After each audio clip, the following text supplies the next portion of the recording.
தள்ளுபடி அத்தனை பேரும் அல்லம்படி 6 முதல் 60% வரை ஆடி தள்ளுபடியுடன் சூப்பர் சரவணா ஸ்டோர்ஸ், சென்னை, மதுரை, கோவை.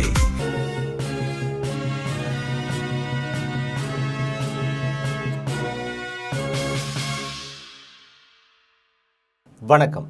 இந்திய நேரப்படி இரவு 8:30 மணி செய்திகள். முதலில் ஜெம் தலைப்புச் செய்திகளை காணலாம். நடிகர் தனுஷ் இயக்கி நடித்த ராயன் படத்திற்கு தேசிய விருது அறிவிப்பு. இந்தியாவின் விண்வெளி லட்சியம் ஒரு புதிய மைல்கல்லை எட்டியுள்ளது. இந்தியாவில் முதல் தனியார் ராக்கெட் அனுப்பிய வெற்றிக்கு வாழ்த்து தெரிவித்துள்ளார் மத்திய உள்துறை அமைச்சர் அமித்ஷா. தமிழ்நாட்டை முதன்மை மாநிலமாக உருவாக்கிட உறுதி ஏற்போம். முதலமைச்சர் ஜோசப் விஜய் எக்ஸ் தளத்தில் பதிவு. டெல்லியில் நீட் தேர்வு முறைகேடு தொடர்பாக சமூக ஆர்வலர் சோனம் வாக்சுயின் போராட்டம் முடிவுக்கு வந்தது. குஜராத்தில் அகமதாபாத் நகரில் பட்டாசு ஆலையில் ஏற்பட்ட வெடி விபத்தில் 8 பேர் உயிரிழப்பு. இனி விரிவான செய்திகளை காணலாம். நடிகர் தனுஷ் இயக்கி நடித்த ராயன் படத்திற்கு தேசிய விருது அறிவிக்கப்பட்டுள்ளது. இந்தியாவில் சிறந்த திரைப்படங்கள், சிறந்த நடிகர்கள், நடிகைகளுக்கு 1954ஆம் ஆண்டு முதல் தேசிய விருதுகள் வழங்கப்பட்டு வருகிறது. சிறந்த திரைப்பட இயக்குனர், சிறந்த ஒளிப்பதிவு, சிறந்த ஒளி வடிவமைப்பு, சிறந்த பின்னணி இசை போன்ற பல துறைகளுக்கும் தேசிய விருதுகள் வழங்கப்படுகின்றன. இந்திய சினிமாவில் பல்வேறு பிரிவுகளில் சிறந்த கலை பங்களிப்புகளை அங்கீகரிக்கும் வகையில் தேசிய விருதுகள் மிகவும் மதிக்கப்படும் விருதுகளில் ஒன்றாகும். அந்த வகையில் 72வது தேசிய திரைப்பட விருதுகள் டெல்லியில் இன்று மாலை அறிவிக்கப்பட்டன. 2024ஆம் ஆண்டு திரைப்பட தணிக்கை வாரியத்தால் சான்று அளிக்கப்பட்ட திரைப்படங்கள் விருதுக்கான தேர்வில் பங்கேற்றன. இந்நிலையில் தேசிய திரைப்பட விருதுகள் அறிவிக்கப்பட்டன. இதில் நடிகர் தனுஷ் இயக்கி நடித்த ராயன் படத்திற்கு தேசிய விருது அறிவிக்கப்பட்டுள்ளது. இது சிறந்த தமிழ் படம் என்ற விருதுக்கு தேர்வு ஆகியுள்ளது. இந்தியாவின் விண்வெளி லட்சியம் ஒரு புதிய மைல்கல்லை எட்டுள்ளது என்று இந்தியாவின் முதல் தனியார் ராக்கெட் அனுப்பிய வெற்றிக்கு மத்திய உள்துறை அமைச்சர் அமித்ஷா வாழ்த்து தெரிவித்துள்ளார். ஐதராபாத்தை தலைமையிடமாக கொண்டு ஸ்கை ரூட் ஏரோஸ்பேஸ் நிறுவனம் செயல்படுகிறது. விக்ரம் எஸ் என்ற ராக்கெட்டை 2022இல் வெற்றிகரமாக விண்வெளிக்கு அனுப்பிய நம் நாட்டின் முதல் தனியார் நிறுவனம் என்ற சாதனையை இந்நிறுவனம் பெற்றது. அதனைத் தொடர்ந்து தற்போது சிறிய செயற்கைக்கோள்களை புவி சுற்றுவட்ட பாதையில் நிலைநிறுத்தும் திறன் கொண்ட விக்ரம் 1 என்ற ராக்கெட்டை தயாரித்துள்ளது. இதனை சோதனை முயற்சியாக ஏவ அதற்கான பணிகள் ஆந்திர மாநிலம் ஸ்ரீஹரிகோட்டாவில் உள்ள சதீஷ் தவான் விண்வெளி மையத்தில் நடைபெற்றது. இந்நிலையில் இன்று வெற்றிகரமாக 11:30 மணிக்கு ஏவ திட்டமிடப்பட்டிருந்த நிலையில் சற்று தாமதமாக 12:05 மணிக்கு ராக்கெட் வெற்றிகரமாக விண்ணில் செலுத்தப்பட்டது. இந்நிலையில் இந்தியாவின் விண்வெளி லட்சியம் ஒரு புதிய மைல்கல்லை எட்டியுள்ளது என்று மத்திய உள்துறை அமைச்சர் அமித்ஷா தெரிவித்துள்ளார். தமிழ்நாட்டை முதன்மை மாநிலமாக உருவாக்கிட உறுதி ஏற்போம் என்று முதலமைச்சர் ஜோசப் விஜய் தெரிவித்துள்ளார். தமிழ்நாடு நாளை முன்னிட்டு முதலமைச்சர் ஜோசப் விஜய் சமூக வலைதளத்தில் பதிவு ஒன்றை வெளியிட்டுள்ளார். அதில் தமிழரின் தொன்மை, வரலாறு, பண்பாடு, மொழி உணர்வை போற்றும் வகையில் நமது மாநிலத்திற்கு தமிழ்நாடு என பெயர் சூட்ட தீர்மானம் நிறைவேற்றப்பட்ட இந்நாளில் தமிழ் மக்கள் அனைவருக்கும் மனமார்ந்த தமிழ்நாடு நாள் நல்வாழ்த்துக்களை தெரிவித்துக் கொள்கிறேன் என முதலமைச்சர் ஜோசப் விஜய் பதிவிட்டுள்ளார். மேலும் மெட்ராஸ் மாநிலமாக உருவான நவம்பர் 1ஆம் நாளையும் தமிழ்நாடு எனும் பெயர் சூட்ட பேரறிஞர் அண்ணாவால் சட்டமன்றத்தில் வரலாற்று சிறப்புமிக்க தீர்மானம் முன்மொழியப்பட்டு நிறைவேற்றப்பட்ட ஜூலை 18ஆம் நாளையும் தாவேக அரசு கொண்டாடும் என்பதை மகிழ்ச்சியுடன் தெரிவித்துக் கொள்கிறேன் எனவும் முதலமைச்சர் பதிவிட்டுள்ளார். மேலும் சங்கம் கொண்ட செம்மொழியின் தாயகமாக சமத்துவமும் சமூக நீதியும் தழைத்தோங்கி கல்வியிலும் தொழில்நுட்பத்திலும் திறன்மிகு மனித வளத்திலும் சிறந்தோங்கும் தமிழ்நாட்டை இந்தியாவின் முதன்மை மாநிலமாக உருவாக்கிட இந்நாளில் உறுதி ஏற்போம் என்றும் முதலமைச்சர் ஜோசப் விஜய் தெரிவித்துள்ளார்.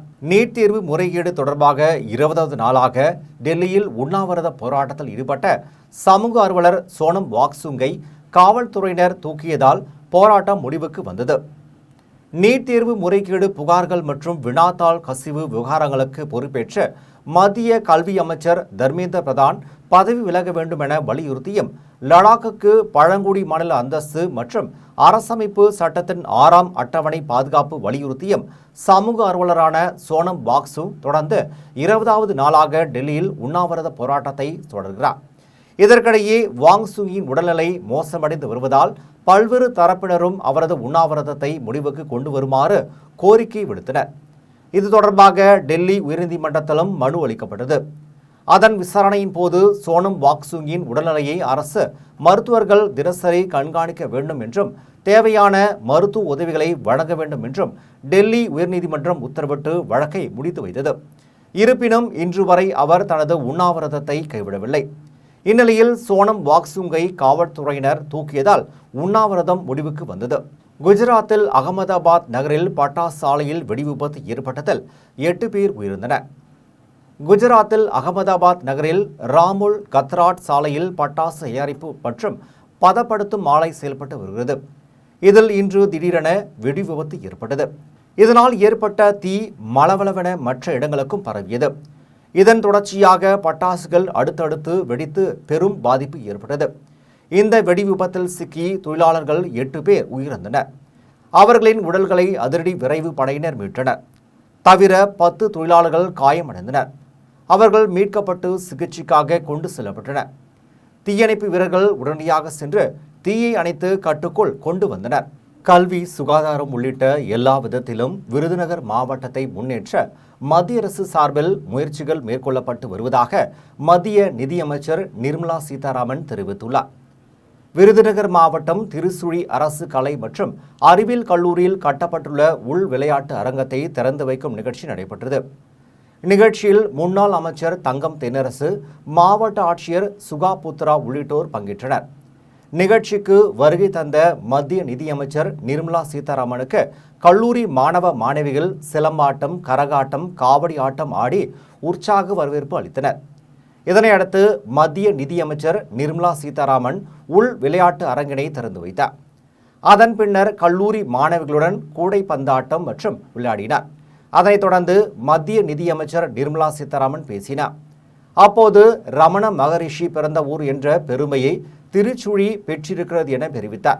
மேலும் கல்வி, சுகாதாரம் உள்ளிட்ட எல்லா விதத்திலும் விருதுநகர் மாவட்டத்தை முன்னேற்ற மத்திய அரசு சார்பில் முயற்சிகள் மேற்கொள்ளப்பட்டு வருகின்றன எனவும் அந்த வகையில் விருதுநகர் மாவட்டத்தில் விளையாட்டு கட்டமைப்பை மேம்படுத்தும் நோக்கில் திருச்சுழி அரசு கல்லூரியில் உள் விளையாட்டு அரங்கம் அமைக்க மத்திய அரசு வழிகாட்டியது என்றும் வியாபாரத்திற்கு பெயர் பெற்ற விருதுநகர் மாவட்டம் வரும் காலங்களில் விளையாட்டிலும் பெயர் பெற வேண்டுமென மத்திய நிதியமைச்சர் நிர்மலா சீதாராமன் தெரிவித்தார். ஏழைகளின் ஊட்டி என அழைக்கப்படும் ஏலகிரி மலை சுற்றுலா தலத்தில் கோடை விழா நடத்துவதற்கு விளம்பரம் செய்யாததால் கோடை விழா வெறிச்சோடி காணப்பட்டதாக முன்னாள் அமைச்சர் KC வீரமணி குற்றம் சாட்டினார். திருப்பத்தூர் மாவட்டம் ஜோலார்பேட்டை அடுத்த ஏழைகளின் ஊட்டி என அழைக்கப்படும் ஏலகிரி மலை சுற்றுலாத்தலமாக விளங்கி வருகிறது. சுற்றுலா தலமான ஏலகிரி மலையில் ஆண்டுதோறும் கோடை விழா நடைபெறுவது வழக்கம். கடந்த 2018ஆம் ஆண்டு கோடை விழா நடைபெற்ற நிலையில் 6 ஆண்டுகள் கழித்து கடந்த வருடம் ஒரே நாள் மட்டுமே பேரளவுக்கு நடைபெற்றது. இந்த நிலையில் இந்த வருடம் மிக பிரம்மாண்டமாக நடைபெறும் என மாவட்ட நிர்வாகம் அறிவிக்கப்பட்டிருந்த நிலையில் கோடை விழா மிகவும் வெறிச்சோடி காணப்பட்டது.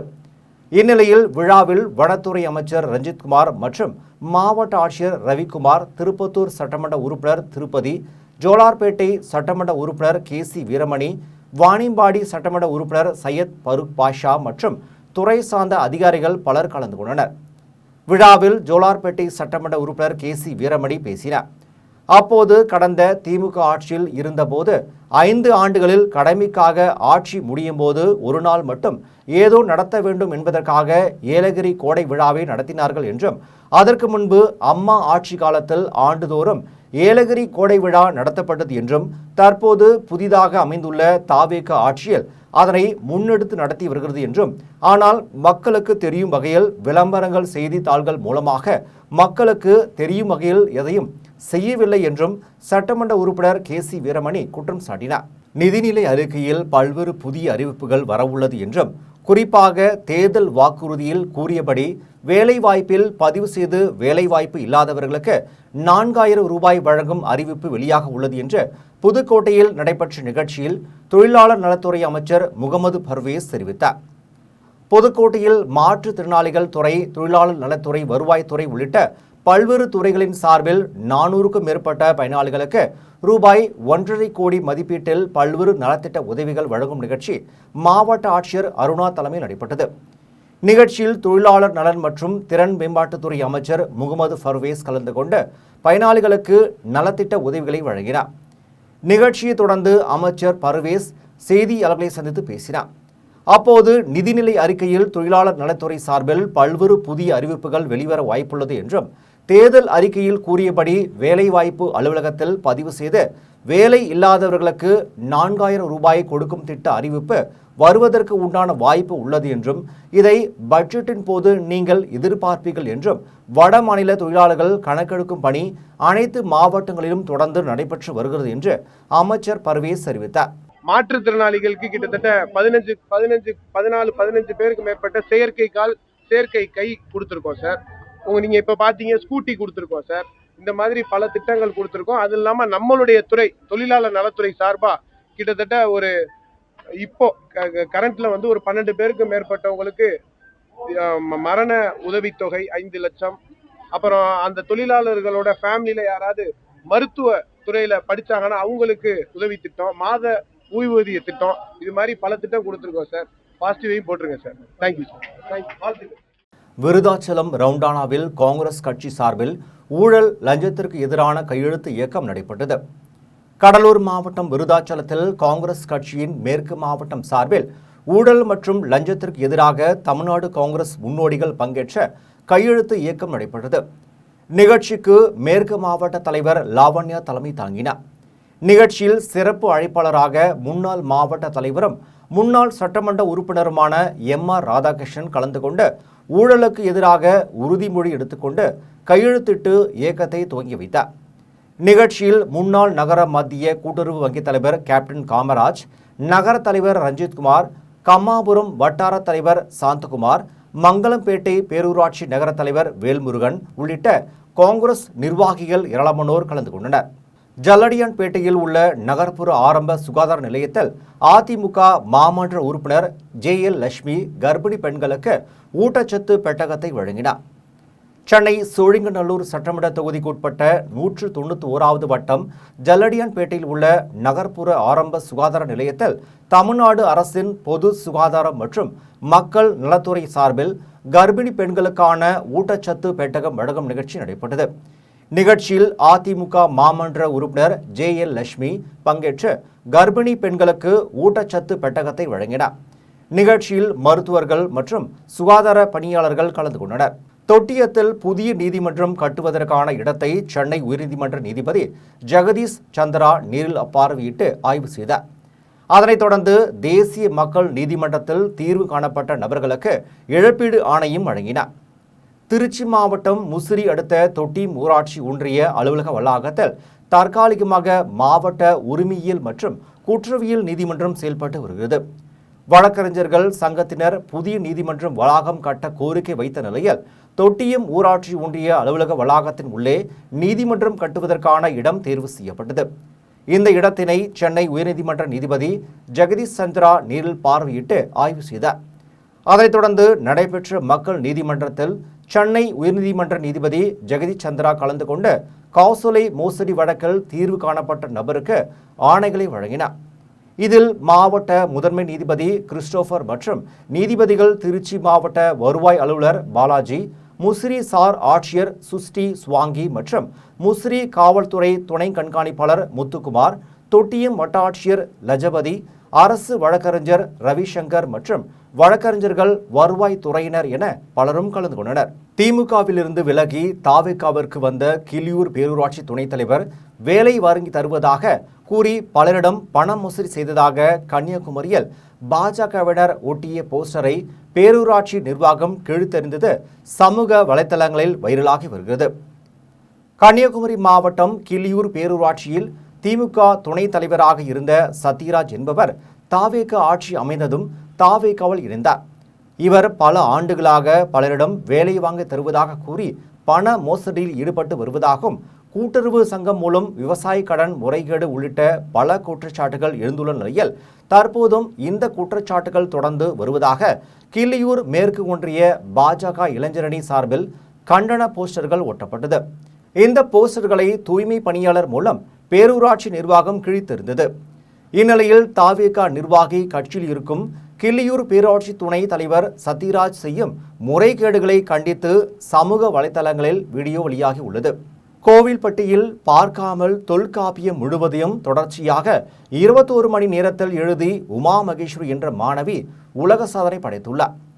தூத்துக்குடி மாவட்டம் கோவில்பட்டியில் கிரா நினைவரங்கத்தில் சிப்பிப்பாறை அரசு மேல்நிலைப் பள்ளியில் பயின்று வரும் 11வது வகுப்பு மாணவி உமா மகேஸ்வரி தொல்காப்பியம் நூலை முழுவதையும் பார்க்காமல் 21 மணி நேரத்தில் தொடர்ச்சியாக எழுதி முடிக்கும் உலக சாதனை நிகழ்விற்கு ஆல் இந்தியா புக் ரெக்கார்டிங்ஸ் நிறுவனம், தமிழ் வளர்ச்சித்துறை, கரிசல் இலக்கிய கழகம் மற்றும் கோவில்பட்டி மகிழ்வோர் மன்றம், ரோட்டரி சங்கத்தினர் செய்திருந்தனர். நிகழ்ச்சி அரசு மருத்துவர் வெங்கடேஷ் தொடங்கி வைத்தார். இதனையடுத்து கரிசல் இலக்கியத்தின் தந்தை கி ராஜநாராயணன் திருவுரு சிலைக்கு மாலை அணிவித்து மரியாதை செலுத்திவிட்டு மாணவி உமா மகேஸ்வரி தொல்காப்பிய நிகழ்ச்சி எழுத தொடங்கினார். மாணவி உமா மகேஸ்வரி 6ஆம் வகுப்பு படிக்கும்போது 15 மணி நேரத்தில் தொடர்ச்சியாக திருக்குறளை பார்க்காமல் எழுதி சாதனை படைத்துள்ளார். மேலும் கடந்த ஆண்டு தொல்காப்பியத்தை 2 மணி 30 நிமிடங்களில் பார்க்காமல் ஒப்பிவித்து சாதனை படைத்துள்ளார். இதேபோன்று தொல்காப்பியத்தை எழுதினார். முன்னதாக மாணவிக்கு அரசு மேல்நிலைப் பள்ளி முதுகலை தமிழ் ஆசிரியை ஜான்சி ராணி பயிற்சி அளித்தார். மாணவியின் சாதனை நிகழ்ச்சிக்கு பள்ளி கல்வித்துறை அமைச்சர் ராஜமோகன், சிறு குறு மற்றும் நடுத்தர தொழில்துறை அமைச்சர் மதன் ராஜா ஆகியோர் வாழ்த்து தெரிவித்தனர். மாணவிக்கு ஊக்கமூட்டிய மாணவ செல்வங்கள் அனைவருக்கும் எங்கள் பள்ளியின் சார்பாக மனமார்ந்த நன்றிகளை தெரிவித்துக் கொள்கின்றோம். இந்த முயற்சிக்கு மாணவி 2 ஆண்டுகள் பயிற்சி எடுத்துக்கொண்டார். மாணவி 9ஆம் வகுப்பு படிக்கின்ற பொழுது தொல்காப்பியத்தினை கற்றுக் கொடுத்தேன். 10ஆம் வகுப்பு படிக்கின்ற பொழுது சிவகாசியில் இருக்கக்கூடிய அய்யனாடார் ஜானகி அம்மாள் கல்லூரியில் 2 மணி நேரம் 30 நிமிடங்களில் தொடர்ந்து அந்த மாணவி முற்றோதல் செய்து சாதனை படைத்தார். அதனைத் தொடர்ந்து தற்பொழுது 11ஆம் வகுப்பு பயின்று கொண்டிருக்கின்றார். வேப்பூர் அருகே தரமான குடிநீர் வழங்க வேண்டும் என வலியுறுத்தி என் நரையூர் கிராமத்தின் ஆதி திராவிட மக்கள் ஒன்றிய அலுவலகத்தில் ஆர்ப்பாட்டத்தில் ஈடுபட்டனர். கடலூர் மாவட்டம் வேப்பூர் வட்டம் என் நாரையூர் கிராமத்தில் ஆதி திராவிடர் பகுதியில் 500க்கும் மேற்பட்ட குடும்பத்தினர் வசித்து வருகின்றனர். இந்நிலையில் இப்பகுதியில் உள்ள திறந்தவெளி கிணற்றிலிருந்து மோட்டார் மூலம் மேல்நிலை நீர்த்தேக்க தொட்டிக்கு தண்ணீர் ஏற்றப்பட்டு இப்பகுதி மக்களுக்கு தண்ணீர் விநியோகிக்கப்படுகிறது. இந்நிலையில் சில சமூக விரோதிகள் காலி மது பாட்டில்களை கிணற்றில் போடுவதாலும் குடிநீர் உப்பு நீராக உள்ளதாலும் சமைப்பதற்கும் குடிநீருக்கும் பயன்படுத்த முடியவில்லை என்றும் சுகாதாரமற்ற தண்ணீரை குடிப்பதால் குழந்தைகள் மற்றும் பெரியவர்களுக்கு காச நோய் ஏற்படுவதாகவும் இப்பகுதியில் சுத்திகரிக்கப்பட்ட குடிநீர் அமைக்கப்பட்டு 6 ஆண்டுகளாயும் தண்ணீர் பயன்பாட்டுக்கு வரவில்லை என்றும் ஆதி திராவிட மக்கள் குற்றம் சாட்டினர். இதனால் பாதிக்கப்பட்ட ஆதி திராவிட மக்கள் வட்டார வளர்ச்சி அலுவலகத்தில் சுத்தமான குடிநீர் வழங்க வேண்டும் என வலியுறுத்தி ஆர்ப்பாட்டத்தில் ஈடுபட்டனர். அதனைத் தொடர்ந்து வட்டார வளர்ச்சி அலுவலரிடம் கோரிக்கை மனு அளித்தனர். அப்போது சுகாதாரமான குடிநீர் வழங்க நடவடிக்கை எடுக்கப்படும் என வட்டார வளர்ச்சி அலுவலர் தெரிவித்ததை அடுத்து அனைவரும் கலந்து சென்றனர். எங்கள் ஊரில் நாரையூரில் கிராமத்தில் தண்ணி சரியில்லை காரணத்தால் குழந்தைங்க எல்லாம் உடல்நிலை சரியில்லாத ஜிஹெச் கள்ளக்குறிச்சின்னு சேர்ந்துருக்கோம், அட்மிட் ஆகிருக்கோம். சாப்பாடு சரியில்லை, சாப்பாடு காலை செய்கிறது மதியத்தில் வீணாயிடுது. பிள்ளைங்களுக்கும் சரியில்லை, கிணறு அதோட மோசமாக இருக்குது, அதுக்கு மூடி கூட கிடையாது. அதில் குவாட்டர் பாட்டிலுன்னு பேப்பர் அது இதுன்னு கிடக்குது, அதில் அதையும் க்ளீன் பண்ணி தர மாட்டாங்க. ஆர்ஓ வாட்டரு வச்சு 6 வருஷம் ஆகுது, அது என்ன இருக்குதா இல்லையான்னு கூட தெரியல. இந்த மாதிரி யார் ஸ்டெப் எடுத்து பண்ண மாட்டேங்கிறாங்க. அது எல்லாத்துக்கும் டேங்க் ஆப்ரேட்டர் சொல்லியாச்சு, இது கிளர்க்கிட்டையும் சொல்லியாச்சு. அவங்க எந்த ஒரு முடிவும் எடுத்து அவங்க எங்களுக்கு சொல்ல முடிவு எடுக்கல. பழனி கோவிலில் நடந்த தவறுக்கு அறநிலைத்துறை அமைச்சர் பொறுப்பேற்க வேண்டும் என்றும் ஊழலை ஒழிப்போம் தூய சக்தி என்று கூறிவிட்டு முதலமைச்சர் குட்கா ஊழலில் தொடர்புடைய விஜயபாஸ்கரை கட்சியில் சேர்த்துள்ளார் என்றும் அதிமுக முன்னாள் அமைச்சர் SP சண்முகநாதன் தெரிவித்துள்ளார். தூத்துக்குடி மாவட்டம் கோவில்பட்டியில் உள்ள தனியார் கூட்டரங்கில் அதிமுக நிர்வாகிகள் பங்கேற்ற ஆலோசனை கூட்டம் நடைபெற்றது. கூட்டத்தில் அதிமுக முன்னாள் அமைச்சரும் அதிமுக வடக்கு மாவட்ட பொறுப்பாளராக நியமிக்கப்பட்டுள்ள SP சண்முகநாதன் சிறப்பு விருந்தினராக கலந்து கொண்டு கட்சி நிர்வாகிகளுடன் ஆலோசனை நடத்தினார். நிகழ்ச்சியை தொடர்ந்து SP சண்முகநாதன் செய்தியாளர்களை சந்தித்து பேசினார். அப்போது அதிமுகவை யாராலும் அழிக்க முடியாது என்று முன்னாள் முதலமைச்சர் ஜெயலலிதா தெளிவாக தெரிவித்துள்ளார் என்றும் எத்தனை நூற்றாண்டுகள் ஆனாலும் அதிமுக வலுவாக இருக்கும் எனவும் மக்களுக்கு தொண்டு செய்ய ஆட்சி அதிகாரத்தில் இருக்கும் என்பதை அப்போதே ஜெயலலிதா சொல்லியிருக்கிறார் என்றார். SP சண்முகநாதன் தெரிவித்தார். மேலும் மதிமுக பொதுச் செயலாளர் வைகோ காலையில் ஒன்று மாலையில் ஒன்று பேசுபவர் என்பது அனைவருக்கும் தெரியும் என்றும் கடந்த சில ஆண்டுகளுக்கு முன்னால் அவர் பேசிய வீடியோக்களை பார்த்தால் அதில் பல வித்தியாசங்கள் இருக்கும் என்றும் நிலை இல்லாதவர் அரசியலில் பெரிய ஆள் என்று பெயர் வாங்கினாலும் சமீப காலமாக மிக கீழ்த்தரமான அரசியலை வைகோ செய்து வருகிறார் என்றும் எஸ்பி சண்முகநாதன் தெரிவித்தார். ஊழல பண்ணுனே பிடிச்சி மடிக்குள்ள வச்சுக்கிட்டு குட்கா நீட்டு சொல்லி பெரிய இதெல்லாம் வந்து அவனையே பிடிச்சி உள்ள வச்சாச்சு. பிறகு என்ன தூய சக்தி என்ன தீய சக்தி? தமிழக வெற்றி கழக பொதுச் செயலாளர் புசி ஆனந்த் பிறந்தநாளை முன்னிட்டு பாப்பராப்பட்டியில் 2000 பேருக்கு அன்னதானம் வழங்கப்பட்டது. தமிழக வெற்றி கழகத்தின் பொதுச் செயலாளரும் ஊரக வளர்ச்சி மற்றும் நீர்வளத்துறை அமைச்சருமான புசி ஆனந்தின் 62வது பிறந்தநாளை முன்னிட்டு முதலமைச்சர் ஜோசப் விஜய் அறிவுறுத்தலின்படி தருமபுரி மாவட்டம் பாப்பராப்பட்டி பகுதியில் ஏழை எளிய மக்களுக்கு நலத்திட்ட உதவிகள் மற்றும் அன்னதானம் வழங்கும் நிகழ்ச்சி நடைபெற்றது.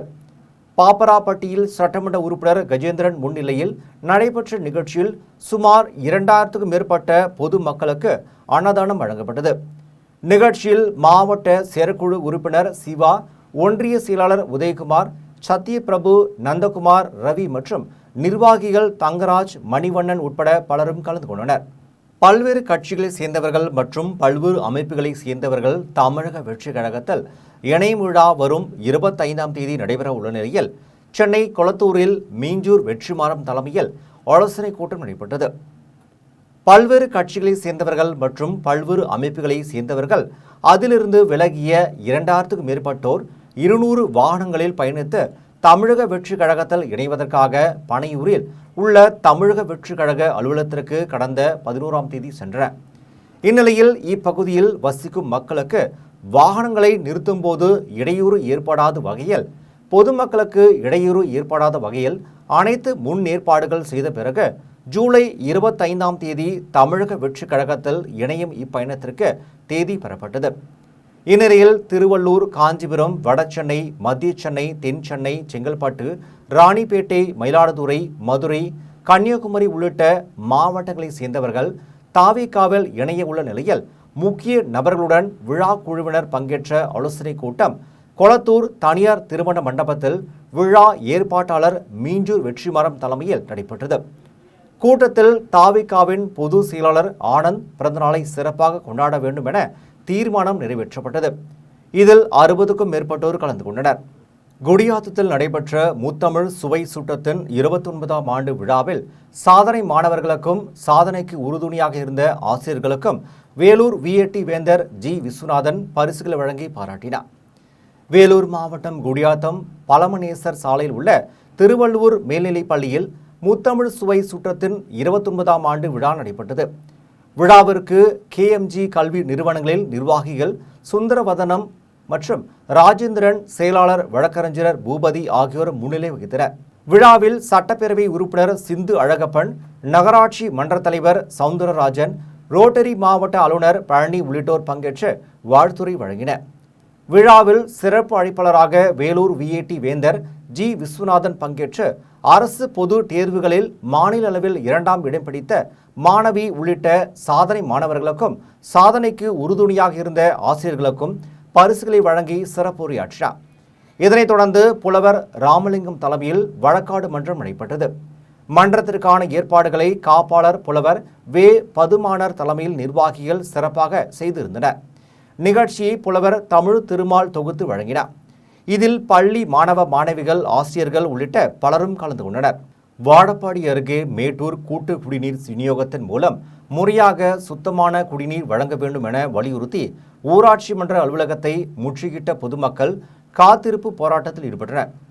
சேலம் மாவட்டம் வாழப்பாடி அடுத்த நீர்முள்ளிக்குட்டை ஊராட்சிக்குட்பட்ட 6, 7, 8, 9 உள்ளிட்ட வார்டு பகுதிகளில் கடந்த 2 மாதங்களுக்கு மேலாக மேட்டூர் கூட்டு குடிநீர் விநியோகம் செய்யப்படவில்லை என குற்றம் சாட்டி பெண்கள் உட்பட 200க்கும் மேற்பட்ட பொதுமக்கள் நீர்முள்ளிக்கோட்டை ஊராட்சி மன்ற அலுவலகத்தை முற்றுகிட்டு காத்திருப்பு போராட்டத்தில் ஈடுபட்டனர்.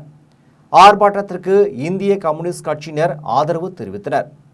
போராட்டத்தில் கடந்த 2 மாதங்களாக மேட்டூர் கூட்டு குடிநீர் வழங்கப்படாத நிலையில் 15 நாட்களுக்கு ஒருமுறை மட்டுமே உப்பு தண்ணீர் விநியோகம் செய்யப்படுவதாகவும் அந்த தண்ணீரும் துர்நாற்றத்துடன் சுகாதாரமற்ற நிலையில் இருப்பதால் அதை பயன்படுத்த முடியாமல் ஏற்பட்டுள்ளதாகவும் குற்றம் சாட்டினர்.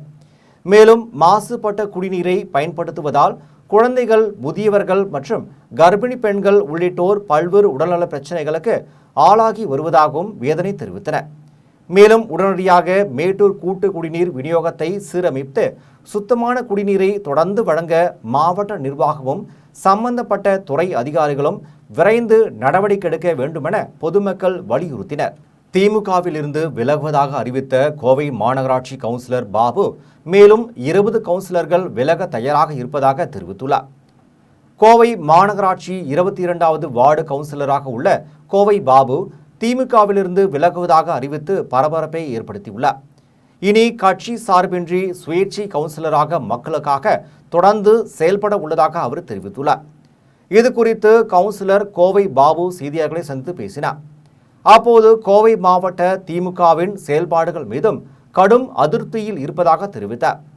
மேலும் கோவையில் திமுகவை முன்னாள் அமைச்சர் செந்தில் பாலாஜி தனது விருப்பப்படி நடத்தி வருவதாக குற்றம் சாட்டிய அவர் கட்சிக்குள் நிலவும் சூழல், லஞ்சம் மற்றும் கட்சி நிதி தொடர்பான விவகாரங்கள் உள்ளிட்ட பல்வேறு காரணங்களால் திமுகவிலிருந்து விலகும் முடிவை எடுத்துள்ளதாக கவுன்சிலர் கோவை பாபு தெரிவித்தார்.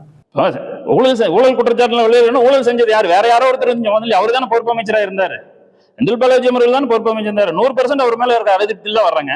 கோவை திமுக இன்னைக்கு வளர்ச்சி அடையாம போனதுக்கு அவரு தாங்க மெயின் காரணம். கம்பெனி ஒரு இது கட்சியா நடத்தல, ஒரு கார்பரேட் கம்பெனியா தான் நடத்திட்டு இருக்காரு. அவர் ஒரு சிறந்த ஹெச்ஆர்னு சொல்லலாம். மேனேஜ்மெண்ட்ல நீங்க செந்தில் பாலாஜி அடிச்சுக்கிறதுக்கு யாருமே இல்லைங்க. அவர் ஒரு பெரிய கார்பரேட் கம்பெனியில சிஇஓ போலாம். நீங்க அந்த அளவுக்கு அவர் மேனேஜ்மெண்ட் பண்ணுவாரு, ஃபண்ட் மேனேஜ்மெண்ட் பண்ணுவாரு. ஆடி வெள்ளியை முன்னிட்டு பெரியபாளையம் பவானியம்மன் ஆலயத்தில் திரளான பக்தர்கள் வழிபாடு செய்தனர். திருவள்ளூர் மாவட்டம் பெரியபாளையத்தில் ஆரணி ஆற்றங்கரையில் அமைந்துள்ள அருள்மிகு பவானியம்மன் திருக்கோவிலுக்கு ஆடி வெள்ளியை முன்னிட்டு பல்வேறு ஊர்களிலிருந்தும் மஞ்சள் ஆடி அணிந்த பெண்கள் பாத யாத்திரையாக பெரியபாளையம் பவானியம்மன் ஆலயத்திற்கு வந்து நீண்ட நேரமாக வரிசையில் காத்திருந்து பவானியம்மனை தரிசித்துவிட்டு செல்கின்றனர். இதனால் ஆடி மாதம் முதல் வாரம் தொடங்கி 14 வாரங்களுக்கு பவானியம்மன் கோவில் விழாக்கோலம் பூண்டிருக்கும். மேலும் அம்மன் சன்னதியில் பக்தர்கள் குடும்பத்துடன் பொங்கலிட்டும், முடி காணிக்கை செலுத்தியும், வேப்பம் சேலை அணிந்தும், அங்க பிரதர்சனம் செய்தும், தீச்சட்டி ஏந்தியும், அம்மனுக்கு கூழ் வார்த்தும், கரகம் ஏந்தி சென்றும் தங்களது வேண்டுதலை நிறைவேற்றி செல்கின்றனர். மேலும் கோவிலுக்கு வரும் பக்தர்கள் குடும்பத்துடன் தங்கி ஆடு கோழிகளை பலியிட்டு தங்களது நேர்த்தி கடனை செலுத்துகின்றனர்.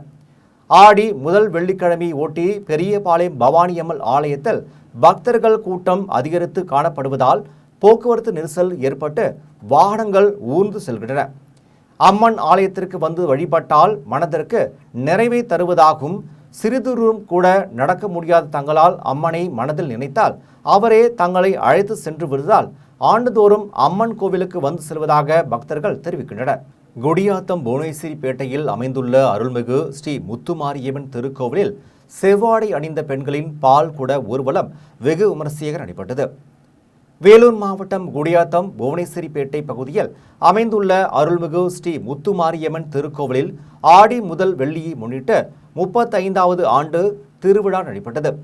விழாவின் முன்னதாக குடியாத்தம் அருள்மிகு ஸ்ரீ கங்கையம்மன் கோவிலிருந்து மேலதாள வாத்திகளுடன் செவ்வாடை அணிந்த பெண்களின் பால் குடத்தை ஊர்வலமாக சுமந்து சென்று ஸ்ரீ முத்துமாரியம்மன் திருக்கோவிலை வந்தடைந்தனர். முன்னதாக பால்குட ஊர்வலத்தை நகராட்சி தலைவர் சவுந்தரராஜன் தொடங்கி வைத்தார். பால்குட ஊர்வலம் கோவிலை வந்த பின்னர் ஸ்ரீ முத்துமாரியம்மனுக்கு பாலாபிஷேகம் சிறப்பாக நடைபெற்றது. அதன் பின்னர் சிறப்பு அலங்காரத்தில் அம்மன் காட்சியளித்தார். அப்போது தீபாராதனை காண்பிக்கப்பட்டது. விழாவில் ஏராளமானோர் கலந்து கொண்டு ஸ்ரீ முத்துமாரியம்மனை வழிபட்டனர். விழாவில் பங்கேற்றவர்களுக்கு கோவில் நிர்வாகியும் நகராட்சி உறுப்பினருமான ஆட்டோ மோகன் 5 வகையான உணவு அன்னதானமாக வழங்கினர். மீண்டும் ஜெம் தலைப்புச் செய்திகள். நடிகர் தனுஷ் இயக்கி நடித்த ராயன் படத்திற்கு தேசிய விருது அறிவிப்பு. இந்தியாவின் விண்வெளி லட்சியம் ஒரு புதிய மைல்கல்லை எட்டியுள்ளது. இந்தியாவில் முதல் தனியார் ராக்கெட் அனுப்பிய வெற்றிக்கு வாழ்த்து தெரிவித்துள்ளார் மத்திய உள்துறை அமைச்சர் அமித்ஷா. தமிழ்நாட்டை முதன்மை மாநிலமாக உருவாக்கிட உறுதி ஏற்போம். முதலமைச்சர் ஜோசப் விஜய் எக்ஸ் தளத்தில் பதிவு. டெல்லியில் நீட் தேர்வு முறைகேடு தொடர்பாக சமூக ஆர்வலர் சோனம் வாக்ஸ்வியின் போராட்டம் முடிவுக்கு வந்தது. குஜராத்தில் அகமதாபாத் நகரில் பட்டாசு ஆலையில் ஏற்பட்ட வெடி விபத்தில் 8 பேர் உயிரிழப்பு. இத்துடன் ஜெம் செய்திகள் நிறைவடைகின்றன. மீண்டும் ஜெம் செய்திகள் இரவு 12 மணிக்கு. உடனுக்குடன் செய்திகளை காண GemLive.tv என்ற இணையதளத்தில் இணைந்திருங்கள். நன்றி, வணக்கம்.